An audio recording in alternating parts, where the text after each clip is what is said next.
Chapter 1. The House on a Quiet Street. They thought it was just a house, a simple, affordable rental in a quiet Connecticut neighborhood. The street was calm, the neighbors friendly, the front yard bathed in soft afternoon light. Carmen Snedeker stood at the doorway with her husband Alan and whispered, "It's perfect. And it's so close to the hospital." Their teenage son had just been diagnosed with cancer. The move was out of necessity, not choice. They didn't ask too many questions about the house's history. They were just grateful to have found it. But the house was watching them. Beneath the neatly painted walls and freshly vacuumed carpets, a silence hummed thick, unnatural. The moment they stepped inside, Carmen felt something she couldn't explain. A heaviness. Not in the air, but in her bones. Her husband brushed it off. You're just tired," he said. Their son Philip would be the first to sleep in the basement. It had been converted into a spacious bedroom with its own bathroom. Carmen hesitated something about that basement falling off, but the cancer treatments meant privacy was important, and Philip needed his space. That night, the family unpacked, laughed, and settled in like any normal family. But as midnight drew near, the basement seemed colder. Too cold. Philip lay in bed staring at the ceiling, hearing whispers. At first he thought it was the pipes. Then, a low voice too deep to be human began to murmur his name. "Philip." He sat up, heart racing. Silence. "Philip." He screamed, but when Carmen rushed down, there was nothing there. Just her son, pale and shaking. "It's just stress," Alan said the next morning. "He's going through a lot." But the house wasn't done. On the second night, the refrigerator door opened by itself. The family cat hissed and ran into the wall, panicked. Light bulbs flickered. A strange smell like rotting meat seeped into the living room. Then came the dreams. Carmen began to see a man in a mortician's suit standing in her hallway. Silent. Watching. Waiting. "Do you see him too?" Philip whispered one morning, eyes wide with fear. "Who?" she asked, already knowing the answer. "The man. In the suit." That was when Carmen decided to go down into the basement during the day. She walked the cold stone floor. Then she saw it hidden behind a false wall. A room. No windows, metal hooks hanging from the ceiling, a drain in the floor, and the unmistakable smell of formaldehyde. It was no ordinary basement. This house used to be a funeral home, and now, something inside it had just woken up. Chapter 2. The First Signs.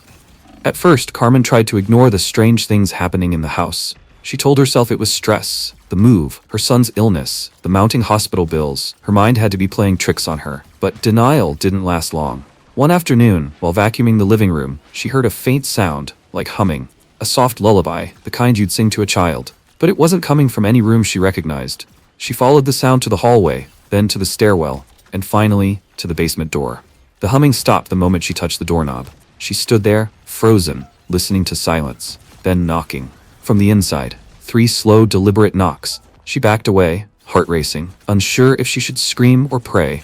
Later that night, Philip had another episode. He was sleepwalking again, his body stiff, his eyes glazed over. Carmen and Alan found him standing in the kitchen, muttering under his breath in a voice that didn't sound human. His lips moved with sharp, violent words. "Open the door, let me in. He promised to release me." When Carmen called his name, Philip turned and stared straight through her, as if she wasn't even there.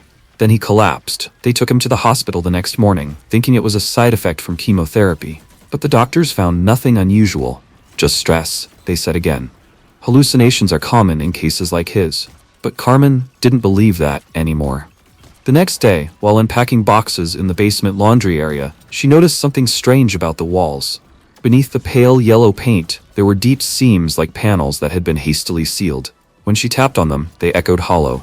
She got a crowbar from the garage and started pulling. Behind one panel, she found it. A hidden embalming room. A long stainless steel table stood in the center, stained with rust and something darker. Shelves lined the walls, some still stocked with ancient glass bottles labeled with fading letters. Phenol, formalin, sodium citrate. And in the corner, a small drain embedded in the concrete floor, surrounded by reddish stains that had never quite washed away. That night, Carmen couldn't sleep. She kept hearing a bell, a small handbell like the kind used to signal funeral workers. Ring, ring, ring, it echoed through the vents. Philip's health worsened, not physically, but emotionally. He grew distant, angry. He started drawing horrible things. Corpses with open mouths, hollow eyes, men with stretched faces sewn shut. In every picture he added one figure, standing in the back, tall, with black holes for eyes and blood dripping from his fingertips. "Who is this?" Carmen asked him, holding up one of the drawings. He shrugged.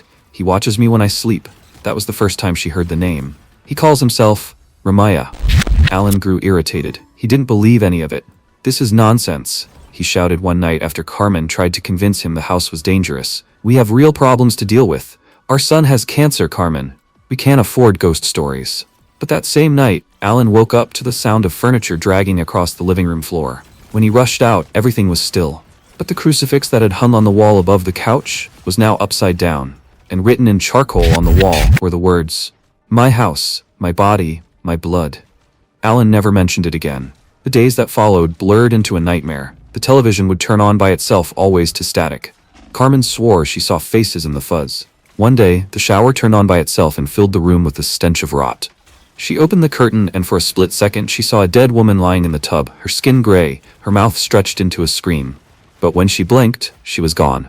Still, the worst was yet to come. One morning, Philip came upstairs, quiet and pale. He had deep scratch marks across his chest, carved into a strange symbol, a triangle with a circle inside, bisected by a vertical line. Carmen gasped. "Who did this to you?" she asked, trying not to panic. He looked up at her, voice flat, eyes dull. "He says it's his mark, so I don't forget who I belong to." Carmen backed away slowly, realizing this wasn't just about ghosts. This house wasn't haunted, it was infested. Something ancient and angry had been awakened, and it had chosen Philip. The possession begins. Carmen stopped sleeping. She was too afraid to close her eyes. The house seemed to breathe at night, walls expanding and contracting like lungs filled with rot. Each creak, each whisper, each chill through the hallway carried the stench of something ancient. She kept vigil in Philip's room, watching him toss and turn in sweat-drenched sheets, his body twitching, his lips moving soundlessly. But on the third night, something changed. Philip sat bolt upright in bed at exactly 3:17 a.m. His head turned slowly toward her, eyes wide open. But they weren't his eyes. They were sunken, black, and empty. Carmen's voice trembled. "Philip?" He smiled. "Your son's not here right now." The voice was not his. It was low, guttural, and soaked in contempt. It sounded like it echoed through centuries. She gasped, stumbling backward. "Philip, no." The thing inside. Philip tilted his head slowly. "You should have left when I gave you the chance."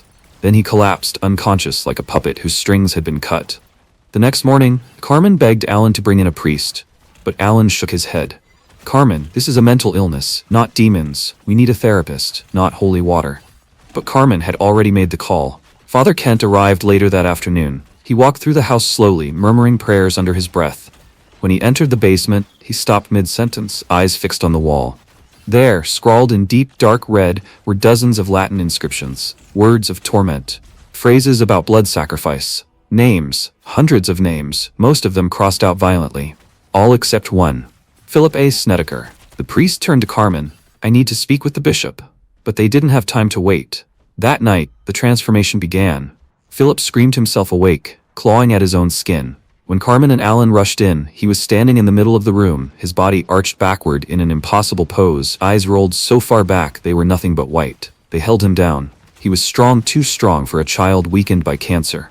He growled and thrashed, speaking in languages neither of them had ever heard. Then his body went still, and he laughed. Not a child's laugh, not even human. It was guttural, echoing through the room like a twisted hymn. Carmen sobbed, holding her son, trying to find even a flicker of recognition in his face. "Philip, please. Baby, come back to me." He stared at her, grinning, then whispered, "You should see what he's building downstairs." They rushed to the basement, and there it was. Carved into the concrete floor, with what looked like blood and rust, was a massive sigil, a circle of symbols they couldn't decipher, with candles placed at perfect points along the edges, and in the center, a crude altar, bones, feathers, teeth. Something small and black, still twitching. Carmen fell to her knees, covering her mouth in horror. Alan whispered, "This is witchcraft." "No, worse." The house groaned again, louder this time. The lights flickered. Philip's voice echoed from upstairs. "He's coming." The family tried to leave that night, bags packed, car running. But as they pulled out of the driveway, every light in the house burst into flame. Not just flickered, burst. Fire danced in the windows, and from the basement window something looked back at them. Something tall, something that smiled. They stopped at a motel, but Philip wouldn't eat, wouldn't speak. He just stared at the wall and whispered names. Names no one recognized. Carmen called the priest again. He told her the Vatican was reviewing the case, but it could take weeks. They didn't have weeks. The next night, back at the motel, Philip vanished. The bathroom door was locked from the inside. No response, no sound. When they broke it open, the boy was gone. But the mirror was covered in blood. And in the condensation, the words reappeared. "My body, My vessel, mine. And beneath it, scratched into the glass with a fingernail, 112 Ocean Avenue. They returned. They had no choice. The house waited for them, silent, smiling. And in the basement, Philip sat calmly on the altar, humming the same lullaby Carmen had heard that first day. She approached him carefully, trembling. "Philip?" He looked up, and he spoke in her son's voice. "He's almost ready, Mom." She choked back tears. "Who?" The smile faded, and the voice that answered wasn't Philip's. The one who walked the halls of death before flesh was born. Chapter 4. The Forbidden History of the House. The next morning, Carmen couldn't take it anymore. With Philip too quiet, sitting at the kitchen table and drawing endless black spirals into a notepad, she drove straight to the local library. She wasn't even sure what she was looking for, just something. Anything. She asked the librarian about the house at 112 Ocean Avenue. At first, the woman hesitated, her smile faltering. Then she said, "You mean the funeral home?" Carmen blinked. "Excuse me?" The librarian nodded. "That property used to be the A. Fisher Funeral Home. Closed down sometime in the early 60s. My uncle was a mortician there, refused to talk about it." With shaking hands, Carmen asked for newspaper archives. Over the next 3 hours, she uncovered more than she could have imagined, articles yellowed with time, written with careful vagueness to hide horrific truths. It wasn't just a funeral home, it was a scandal, buried under decades of silence. Bodies went missing, remains were desecrated. Families reported their loved ones arriving at burial incomplete, fingers gone, eyes missing, pieces missing from skulls. No one could explain it. But it wasn't random. One name kept coming up. Jonah Keller, a funeral assistant, described as eccentric, then unstable, then dangerous, and finally disappeared. The last article was from 1961. Police had investigated the mortuary after an anonymous tip. They found something in the embalming room, a chamber, the article called it. A place filled with candles, bone fragments, and symbols drawn in blood. Jonah had vanished that very night. No trace. Nobody. No trial. Just gone. Carmen returned home pale as a ghost, the article clutched in her hand. "Alan," she whispered, dropping it on the table. It wasn't just a funeral home. It was a place of rituals, of blood. Alan stared at the yellowed photo of Jonah. A gaunt, pale man with eyes too wide and a smile carved into his face. "That's the man Philip drew," he said quietly. "The one he said lives in the basement." That night, the temperature in the house dropped. Breath fogged in the air. The air felt thicker and charged. Philip stood in the hallway, eyes closed, speaking in Latin. Alan recorded it. They sent the audio to Father Kent, who passed it along to a colleague in Rome. The translation came the next morning. "My altar is made, my host is chosen. Open the doorway, and I will walk again." Suddenly, it all made sense.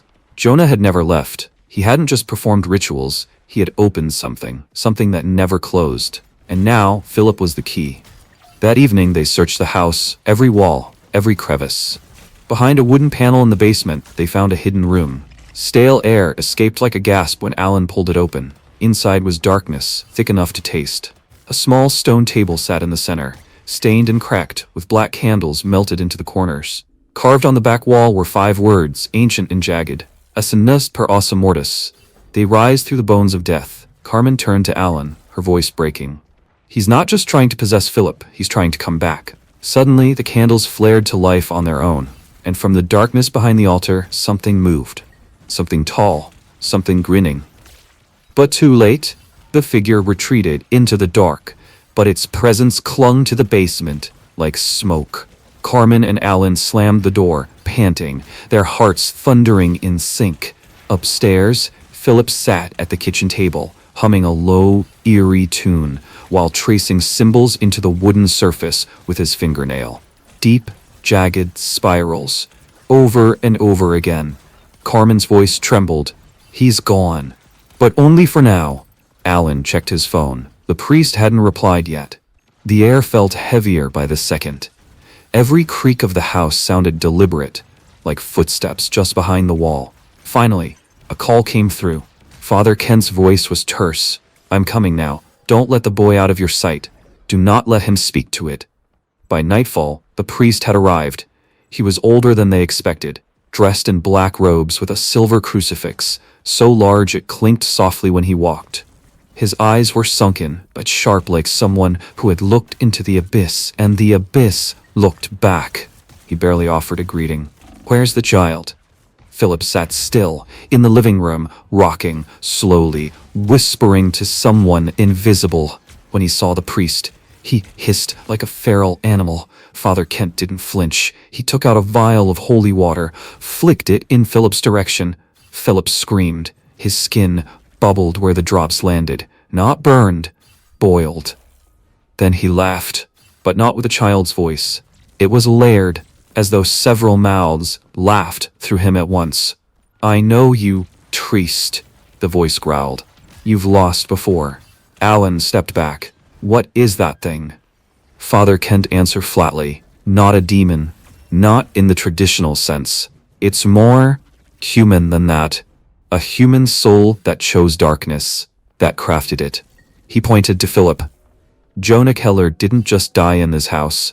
He bound himself to it, through blood, bone, and ritual. And now he's using your son as a vessel to return."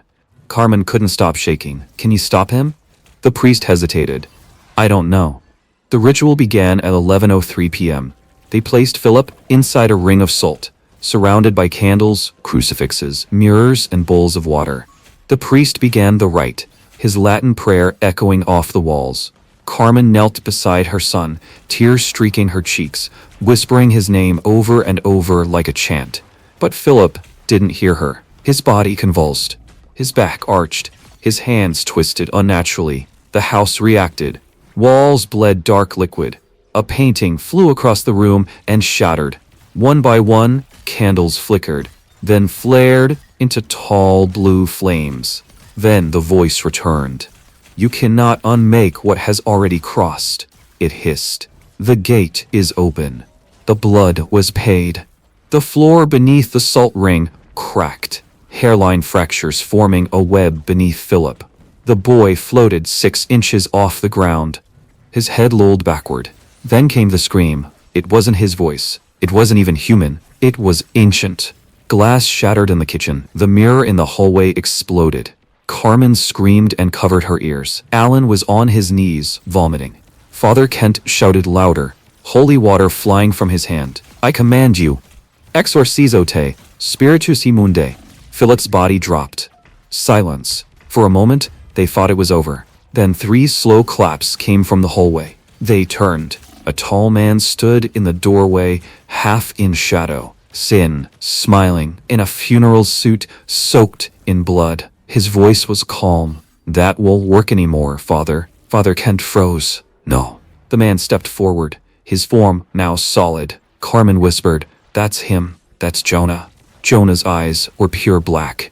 Not just pupils all black. His smile never moved. He looked down at Philip and chuckled. "Poor vessel. He's served his purpose. But I need a stronger body now." And with that, he stepped over the salt circle, like it wasn't there. Father Kent tried to speak.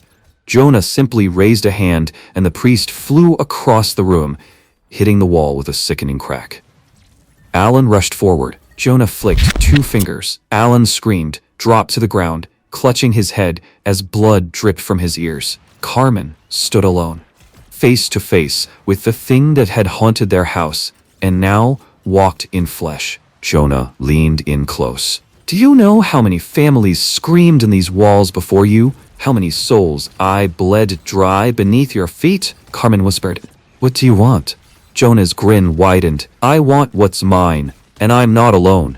From the cracks in the walls, dozens of voices began to whisper, cry, chant. Some begged, some laughed, some growled.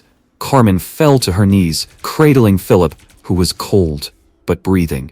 Jonah stepped back, disappearing into the shadows again. His voice echoed, soft and satisfied. "I'm back." And this time, he wasn't going anywhere. It started 2 nights after Jonah's return. The house stood still, but the darkness inside had begun to leak like a poison soaking through wood and soil. The neighbors didn't know what had happened inside the Snedeker house, but they began to feel it. On a quiet street in Southington, Connecticut, that stillness became suffocating. Next door, Mrs. Helber, an old widow who'd lived on Ocean Avenue for nearly 4 decades, called the police in the middle of the night. She claimed a man was standing in her yard, pale, tall, dressed in a black suit. He was staring up at her bedroom window. The police came, but there was no one there. 2 days later, Mrs. Halber was found dead in her bathtub, wrists slit. But no weapon was found. The look on her face was twisted in terror, as if she'd seen hell itself before she passed. Down the street, a teenage boy named Caleb began sleepwalking. He'd wake up standing at the edge of the Snedeker family's yard, whispering, "Open the door. He's waiting." His parents locked his room at night, but the next morning, the lock was melted. Carmen noticed something was wrong when the mailbox filled with dead birds. Perfectly intact. No wounds, just lifeless, as if their souls had been plucked out mid-flight. She pleaded with Father Kent for answers. "He's feeding," the priest whispered, his arm still in a sling from Jonah's attack. Every frightened mind, every whispered prayer, every scream in the dark, he's drawing power from them. From you. Alan paced the hallway. "So what do? We leave the house?" Father Kent shook his head slowly. "You think he's still in the house?" "No. Jonah's rooted himself to you, to Philip. That ritual wasn't just possession, it was anchored." One by one, the neighbors began to vanish. A young couple from across the street went without a trace. Their dog was found pacing in circles in their living room, whimpering at the walls. The woman next door was admitted to a psychiatric hospital after she claimed the wallpaper in her kitchen bled every night at 3:33 a.m. The town whispered, but no one dared confront the family until Officer Jared Hamley came knocking. He was new, bold, though it was all just talk, said he wanted to check on the boy. After the school reported Philip hadn't returned for weeks, Carmen refused to open the door. Jared insisted, pushed his way in. That was the last time anyone saw him alive. 30 minutes later, his cruiser was found 2 blocks away, engine running, doors open. Inside, a recording from his body came. The footage was corrupted, glitching, but there was one clear frame. Jared, standing in the Snedeker hallway. Behind him, something inhuman crawled on the ceiling, mouth open wider than its face should allow, eyes like polished coal. Jonah. Carmen watched the footage and vomited into the sink. That night they heard whispers in the vents, scratching in the walls, and then the neighbors lit candles, all of them. A line of flickering flames across the street. They weren't decorations. They were warnings, barriers. People began to paint sigils on their doors, hang crucifixes backward, lock every window with chains. Some packed their bags and left town entirely. The Snedeker home had become the cursed heart of Ocean Avenue. Inside, Philip began speaking in languages he'd never learned. He stopped responding to his name. Once, Carmen caught him staring into the mirror and giggling, but his reflection wasn't moving. Alan begged the priest to come back. Father Kent refused. "I need time. I need help. What you're dealing with isn't just a ghost or demon. It's a soul that chose oblivion, and it wants to drag everything into it." Jonah wasn't hiding anymore. At 2 a.m., someone rang the doorbell. Alan looked through the peephole. No one there. He opened the door, written in ash on the porch floor. "I'm already inside." And just then, Philip's voice echoed down the staircase. Only it wasn't Philip. It was Jonah. "You can't run, Alan. This isn't a haunting. It's a harvest." Father Kent returned at dawn, exhausted but determined. He arrived with old, tattered books, filled with ancient rites and forgotten prayers, his face pale from lack of sleep. "We have to cleanse the house," he said quietly, "or this will never end." The family gathered in the living room. Candles flickered as the priest began the exorcism ritual again, this time with more intensity. He sprinkled holy water over every corner, chanted in Latin, and traced crosses on the walls. Carmen held Philip tightly, whispering words of love and protection, but the house resisted. The temperature dropped sharply, breaths turned visible. Shadows flickered violently across the walls. Suddenly, the floor beneath their feet vibrated. Cracks spiderwebbed across the living room tiles. A deep, guttural growl echoed from the basement. Not coming from the boy, but from somewhere below. Father Kent's voice wavered, but he pressed on. "By the power of God, I command you to leave this place, he shouted. Suddenly, the ground cracked open beneath Philip's feet, and a dark, swirling vortex appeared. A portal pulsing with a sinister red glow. The air smelled of sulfur and decay. The family stumbled backward, terror frozen on their faces. Through the portal, ghastly figures emerged, twisted, shadow specters with glowing eyes. They circled the room, whispering in a language no human should hear. Philip screamed as the dark entities reached toward him. Father Kent threw himself between Philip and the darkness, holding a crucifix aloft. In nomine Patris et Filii et Spiritus Sancti. His voice shook the house, but the portal only grew wider. Jonah's voice thundered from the shadows. You cannot close the gate. This house is my kingdom now. Carmen sobbed, clutching Philip, whose body began to convulse violently. The possessed boy's eyes flashed black, and his voice was layered with malicious laughter. Help me, Carmen cried. Alan tried to grab Philip, but invisible forces slammed him to the wall. The priest's prayers faltered as exhaustion took hold. A room was filled with unholy howls and shrieks. Just when hope seems lost, the portal pulsed violently, and a blinding white light erupted, swallowing everything. For a brief moment, silence fell. Then the portal collapsed with a thunderous boom. Philip collapsed to the floor, unconscious but breathing. Father Kent looked around, sweat pouring down his face. It's sealed, for now. But as the family breathed a collective sigh of relief, a single black feather floated down from the ceiling, landing on Philip's chest. Carmen picked it up with trembling hands. This isn't over. The house was quieter now, but the silence felt heavy like a graveyard at midnight. Philip lay on the couch, pale and weak, eyes fluttering open and closed, as if trapped between worlds. Carmen never left his side, her fingers trembling as she brushed the damp hair from his forehead. Alan paced the room, his face etched with worry. Is he really free? Or is something worse still inside him? Father Kent sank into a chair, exhaustion weighing on his shoulders. The portal may be closed, but the darkness has marked Philip. That feather, it's a symbol of a fallen angel. Jonah wasn't just a demon, he was something ancient, something evil. Carmen whispered, What happens now? How do we protect him? The priest sighed, rubbing his temples. There's no simple answer. The boy's soul is fractured. He might slip back any time.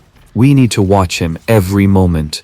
That night the family tried to rest, but the house creaked and moaned as if breathing. Shadows stretched and twitched in corners. Philip murmured strange words in his sleep, words that sent chills down their spines. Alan sat by the window, staring out into the dark street. Neighbors had left or boarded up their homes. The community had turned its back on them. Suddenly, a scream tore through the night. It was Carmen. She found Philip standing in the hallway, eyes black as night, a sinister smile twisting his lips. Mom, Conclay, he hissed in a voice that wasn't his own. Alan rushed to pull him back, but Philip's strength was unnatural. He pushed Alan aside and vanished into the shadows. Father Kent grabbed his crucifix. We're losing him. They chased Philip through the house, each room darker and colder than the last. Doors slammed shut behind them, the air filled with a sickly sweet stench. In the basement, Philip stood before a cracked mirror, touching it lightly. The glass rippled like water, revealing glimpses of a fiery abyss beyond. Come home, Philip, the dark voice whispered. Join me, forever. Carmen reached out, tears streaming. No, my son, fight it. You're stronger than this. Philip's eyes flickered, a brief flash of the boy she knew. Then the darkness surged again, and he collapsed, sobbing uncontrollably. Father Kent knelt beside him. We must hold on to hope. The battle isn't over. But outside, the wind howled like a beast unleashed, and the house seemed alive, watching, waiting for its next move. The night was thick with foreboding as Father Kent returned, this time not alone. He brought with him 2 experienced exorcists from a distant diocese, men who had faced darkness before. Their arrival stirred a fragile hope in the Snedeker family. We will end this tonight. Father Kent declared firmly, his voice steady, despite the fear gnawing at his heart. Inside the house, the atmosphere was electric.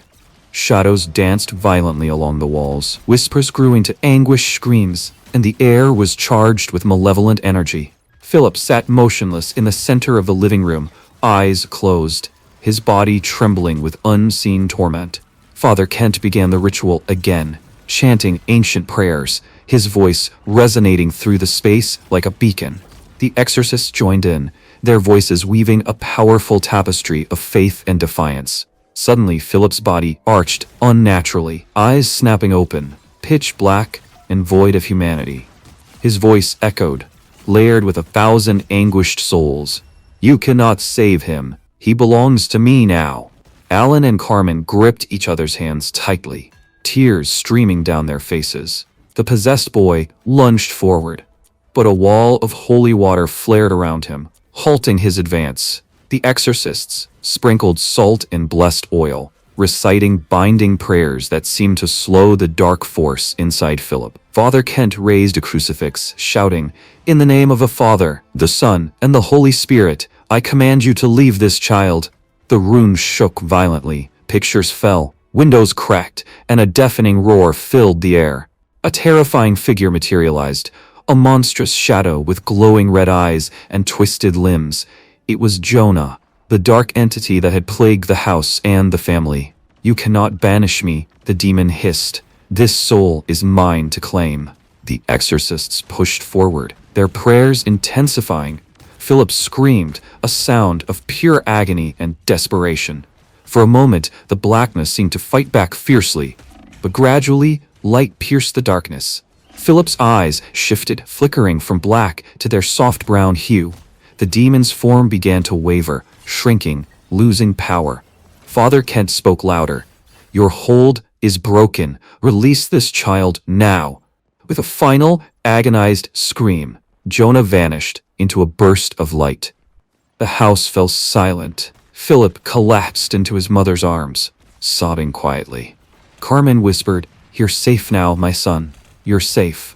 Alan looked around the now calm room, relief washing over him, but a lingering unease remained. The house had won battles, but this time, the family had won the war. The sun rose gently over the Snedeker home, casting warm light into rooms that had long been shadowed by fear. Philip, finally free from the torment, began the slow process of healing. Therapy sessions, counseling, and a loving family slowly mended the broken boy. Carmen devoted herself to rebuilding their lives, determined that no darkness would ever return. Alan took time off work, his once guarded demeanor softening with hope. Father Kent stayed nearby, offering guidance and prayers, ensuring the evil that had taken root was truly banished. Neighbors who had once whispered rumors began returning, curious about the family's resilience. Yet the house still bore scars, cracked walls, a lingering chill in certain rooms, and the black feather, carefully preserved in a small wooden box as a grim reminder of what had been endured. Philip's nightmares faded, replaced by dreams of sunlight and laughter. He learned to trust again.